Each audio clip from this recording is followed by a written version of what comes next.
Сәлеметсіздер ме, құрметті әріптестер. Жаңа әдістердің бірі фонарик әдісін қалай жасауға болады. Қазір сіздерге көрсететін боламын. Жалпы мында А4-ге қарайтын болсақ, ақ фонда ештеңе жоқ сияқты. Бірақ бұл жерде формулалар жасырылған. Артынан фонарикті жағатын болсақ, міне формулалар жасырылған химия пәнінен әртүрлі көптеген формулалар жасауларыңызға болады сыйғанынша. Енді бұл фонарик әдісін қалай жасауға болады? Қазір көресіздер.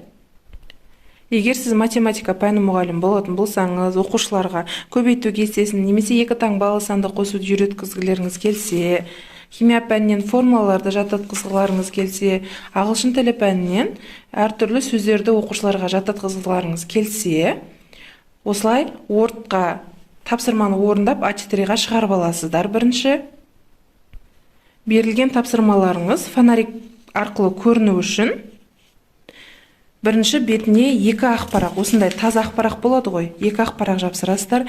Не болмаса, егер сіздерде фотобумага болатын болса, фотобумага жапсырсаңыздар болады.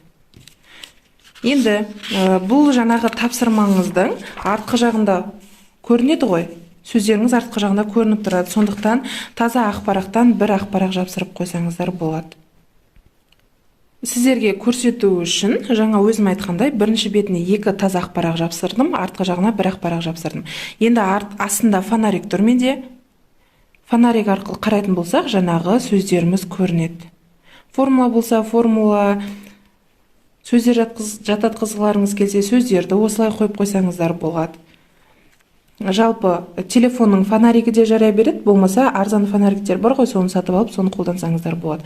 Бұл әдістің бір тиімділігінің бірі, сіздер тек қана формула жаттатқыздырған, сөздер жаттатқыздырған кезде ғана емес, егер сіз жаңағы сұрақтар оқушыларға қоятын болсаңыздар, сол сұрақтардың жауаптарын осында жасыруыңызға болады. Тағы бір тиімділігінің бірі осы. Өздеріңіз сабақта жасап көріңіздер, оқушылар өте қызығатын әдістерінің бірі. Олай болса сіздерге сәттілік. Сабақта жасап көріңіздер. Назарларыңызға рахмет, сау болыңыздар.